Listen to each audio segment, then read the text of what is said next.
Para a nossa sessão interativa, é interessante considerarmos que, diante de um contexto em que as tecnologias têm um impacto crescente nos governos em todo o mundo, a gente precisa urgentemente construir ambientes fortes e dinâmicos, nos quais parcerias floresçam e existam incentivos para empreender dentro do setor público.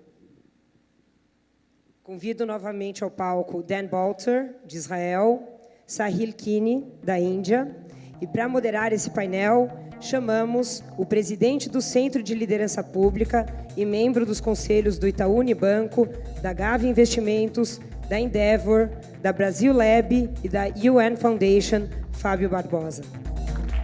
Eu vou começar em português e vou passar em inglês para facilitar a vida de vocês. No, I'll switch to English. Yes. I think otherwise people have to on and off and so on. It's your task to understand my poor English now. So I will start with you then. Thanks for the great presentation. You showed an ecosystem which sounded to all of us very peculiar to Israel. And then at the end you showed some other countries which are also coming, where you're having some influence. So where do you see other initiatives like the one you see in Israel? And what would be your recommendation in terms of how to start with the easier track in order to get to something as consistent as you built in Israel? In terms of government? In terms of articulating government, academia, and business people. So there are a few programs. Are you hearing me? No. Microphone? Yeah. This is better? Okay.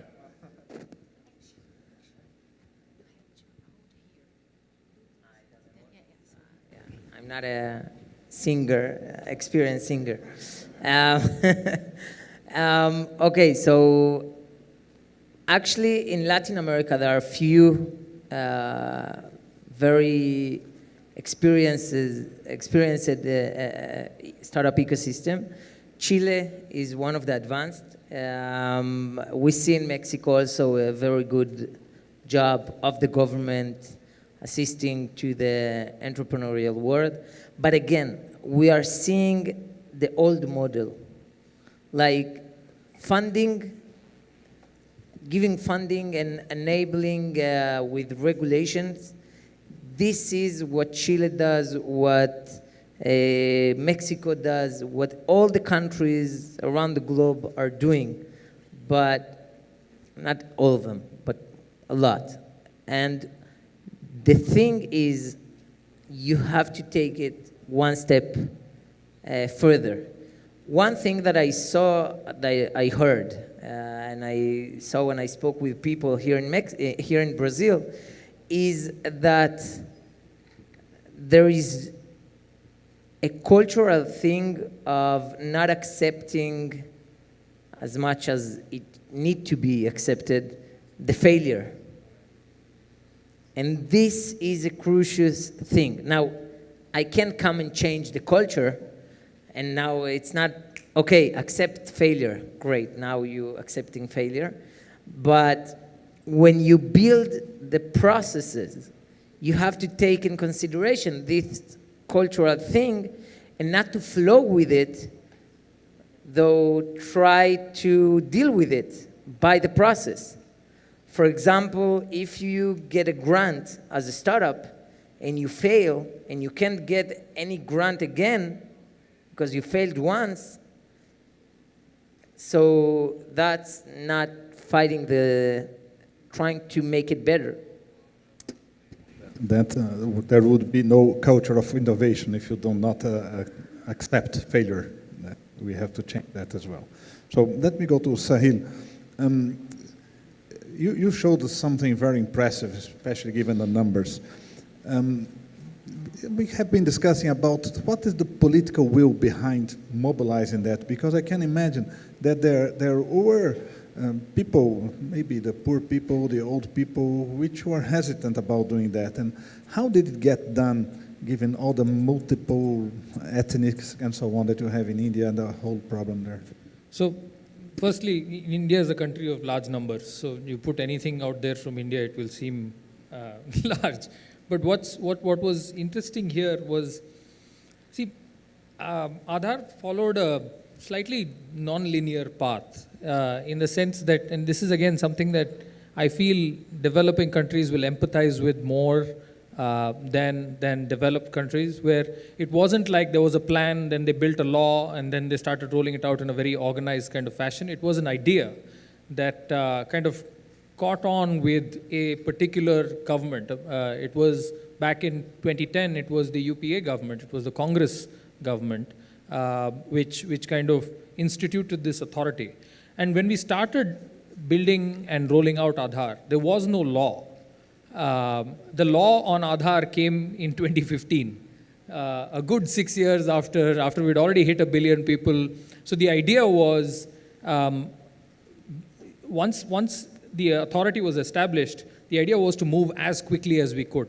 So we put in place the infrastructure. I remember I've been fortunate to witness the birth of a bureaucracy, because when I started, it was 20 or 30 people.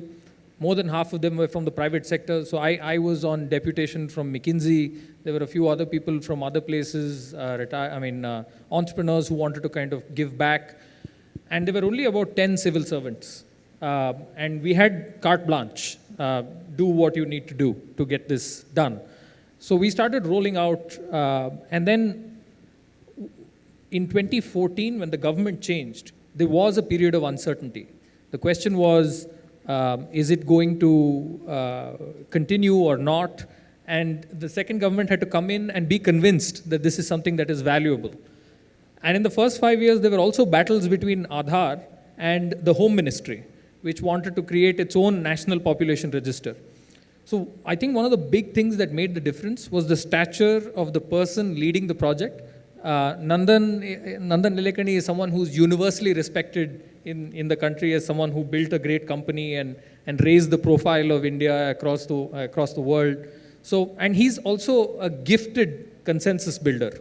So he went and engaged. I mean, he was on the road all the time, speaking to all the ministries, making sure that they didn't feel threatened.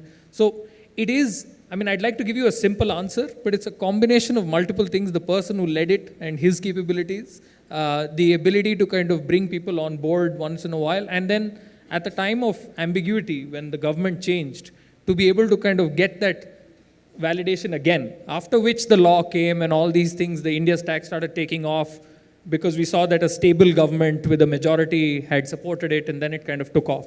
So it followed a kind of meandering path, if you will. I want to add something very, very short. Project with the government, between startups and the government, and entrepreneurs with government are happening. And this is a great example, what you said, that he needed to validate again. It's part of the process, specifically. Yeah. The thing is how you make this kind of processes scalable. Because the fact that this guy ran after the government representative in order to do stuff, and then they changed government and then they ran again, it's not scalable.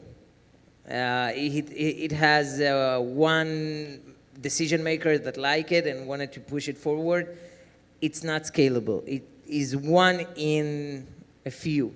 So the question is how you make this scalable in terms of amount of project that the government can run at the same time. And this is the ecosystem that I spoke about in the lecture. Very good. Thank you. I have a few questions now from the public here, so I'll start with you. I have at least two of them that are exactly in the same direction about privacy, protection, about what happened apparently also in the Supreme Court in India recently discussing this, and what are the risks from inside India, from outside India, of breaking up the system? So I think on privacy, one of the things that, I described in my metaphor, I called Aadhaar a scalpel, right? Now a scalpel can be used in a surgery to save a life. It can also be used to slit your throat, right? So it's a tool. So you don't blame the tool, you blame the person wielding the scalpel. And again, the only way to hold that person accountable is by putting in place laws and systems and processes to kind of enforce that law.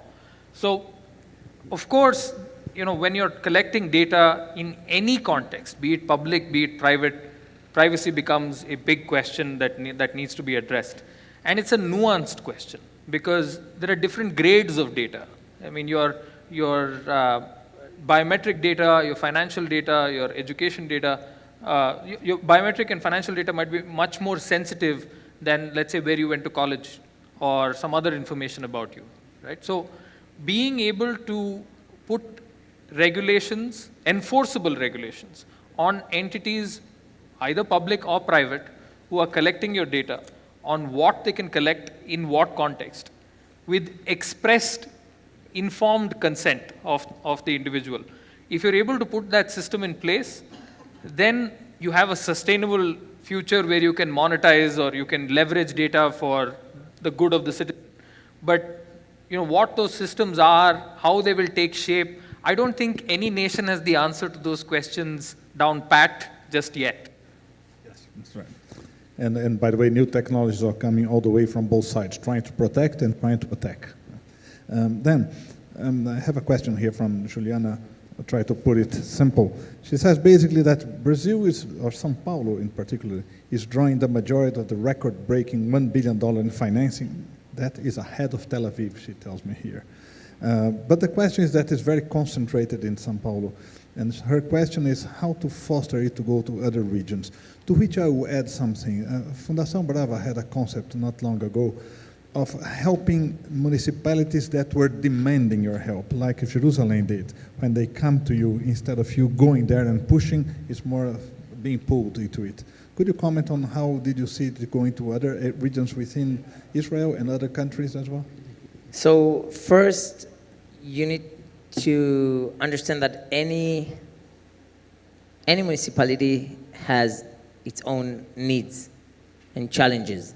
They just don't think that the tool of innovation or technology, because it's a tool, can solve their specific need that they have in a specific point in time.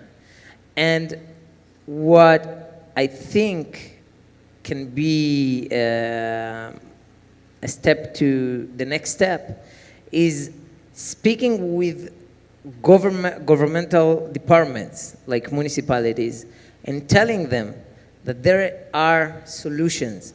The only thing they need to do is to map their own challenges and expose it. Because usually representatives don't want to expose the challenges they face.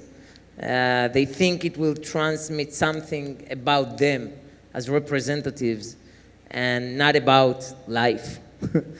You told me before, meaning of life. This is part of it, facing challenges. So this is one. Second, I think places that have universities, strong universities, has more common, more easy way to go into the entrepreneurial world than places that don't have this school of talent with skill set. Now, you don't have to be an academic with an academic background in order to be an entrepreneur. I'm not saying that. Actually, when I did the exit, I was before studies. But the amount of people and the skills the university give you, it's about researching and looking for answers. So this mindset, and the mindset is a key factor, this is the usual place where municipalities can search for people that will ask the right questions. Thank you. Sahil, I have a question from Julia. Considering that Brazil government has thousands of systems that are not integrated, what should be our first step? Do we start from scratch or integrate our existing system? How was the India experience? Yeah, integrating existing systems is a non-starter. That I think for most of these systems where if Brazil is like India, then most of these systems were built by the lowest bidder with optimal vendor lock-in, right? So most people build it so that I will keep charging you for change requests for the next, well, for eternity, if you could. So I think, India had a very similar problem, which is, from what I understand, there are multiple identity issuers in Brazil, right? So each state can give you an ID, and therefore one person can have multiple IDs, and therefore when you go to Bolsa Familia or whatever, you can have double counting. So India had the same problem of kind of getting subsidies where fakes and duplicates and all of these things were rife. So again, if you're going to begin with digital service delivery, the foundation is identity. And so therefore, the technology exists today that is so much superior than what was built even 10 years ago. But more likely, most of these systems are from the late 90s, early 2000s, right? From the enterprise software heydays.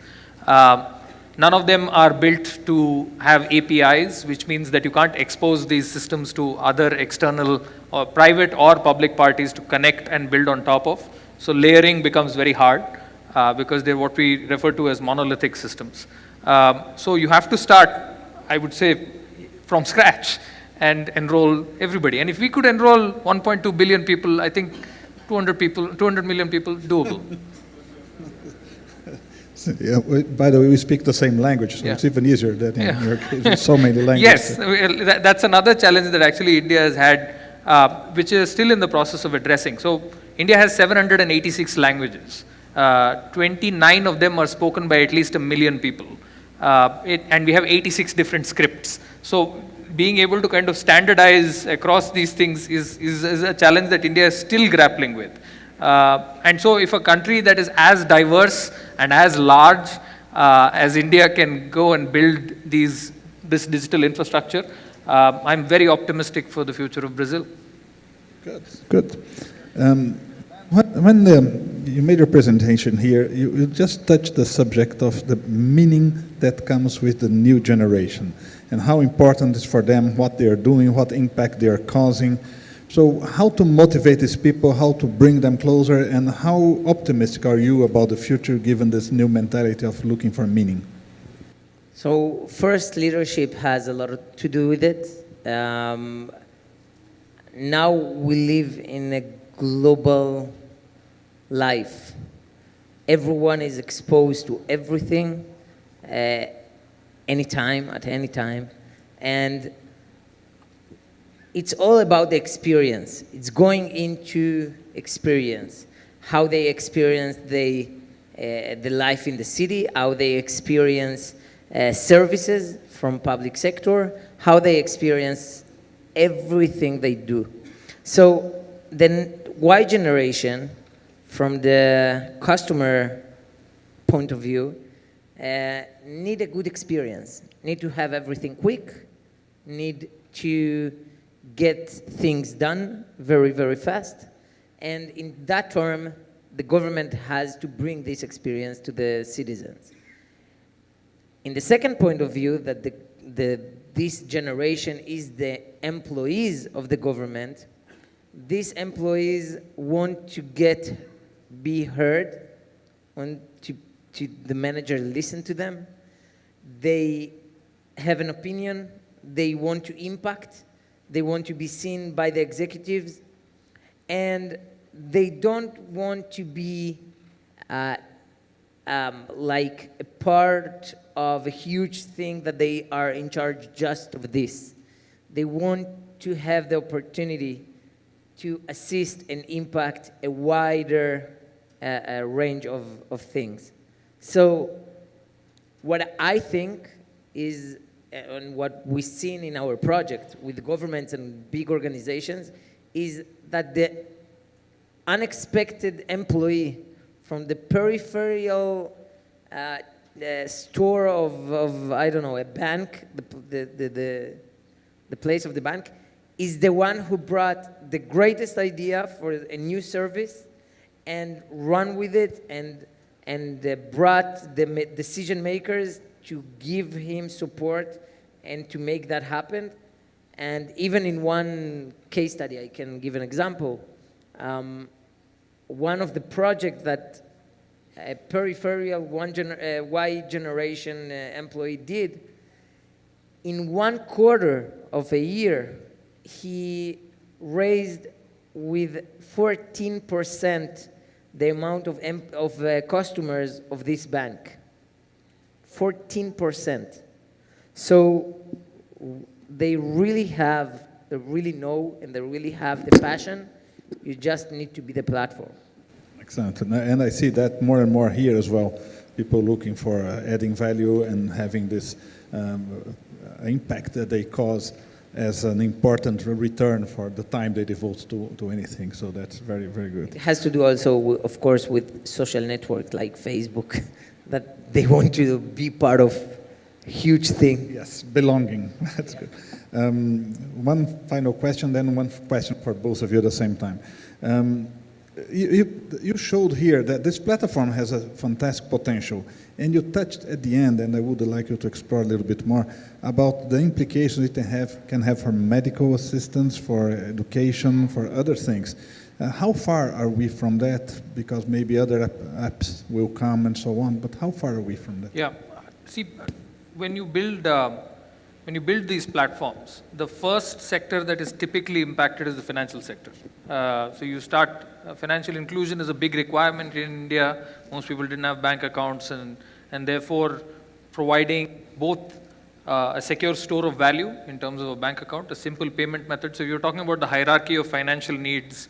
You're talking about a store of value, a bank account, a payment method, then credit, and then insurance, and then investments, right? So you've got to climb up the hierarchy of financial needs. So that is something that we're already seeing in India. We've started seeing very interesting applications in credit, and now we're kind of moving to insurance.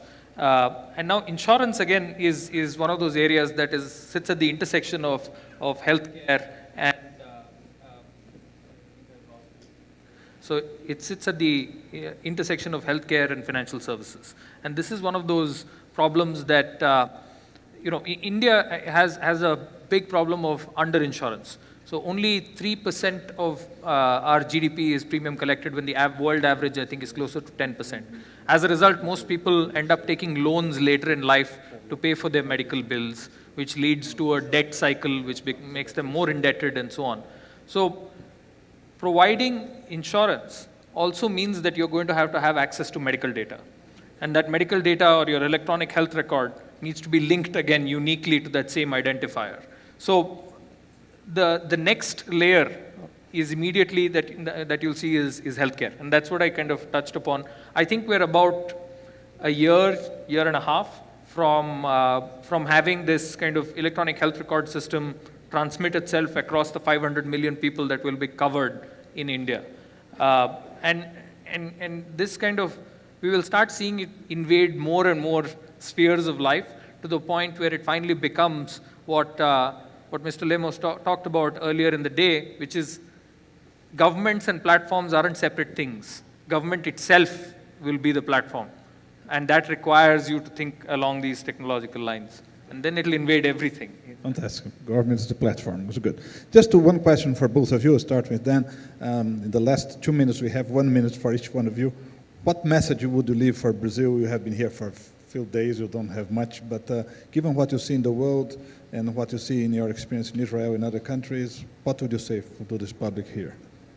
So I think Brazil has an amazing opportunity and an amazing potential, because first, you are a huge market, huge. You have so much to bring to your communities, and there are so many needs to cover. So, but I prefer to give you like, what is the next step? Because remember, you need to walk the first mile. So the first mile, I think, would be an internal process to really be open about it, be very, very sincere with yourself, and try to map and purify the pure needs and challenges that your organization is facing, and of course, try to map the strategic one. Leave the ones who's not part of the strategy of the organization for the next year, 5, 10, whatever, and choose the one who are the strategic, and try to work about them and on them and solve them. Now, not all the solutions are external startups. Part of them are internal, but you can go with that. Thank you. Now, quickly, Sahil. So when I was, this is my first time in South America. I've never been to any Welcome. country here. Yeah, thank you. And when I was coming into the hotel from the airport, I had a conversation with the cabbie, who towards the end, the taxi driver seemed almost apologetic. He said, Brazil's perception in the outside world is that there is a lot of corruption. At which point I laughed, because I'm from India. We are the land of corruption. I said, you're my brother, my friend. Don't worry about it. Right? So that sense of despondency among the general public is something that I really want to address, because in this room are a set of people who are fundamentally optimistic about what can be done. And it doesn't take much more than this group of people to change a country. The number of people involved in building these platforms were tiny. It was a few hundred people at best. And never underestimate the ability of a few committed and competent people to change the world. So I would just give you a message of hope. If we can move in a direction that has produced these results, you can go much further, I think. Thank you very much. Thank you.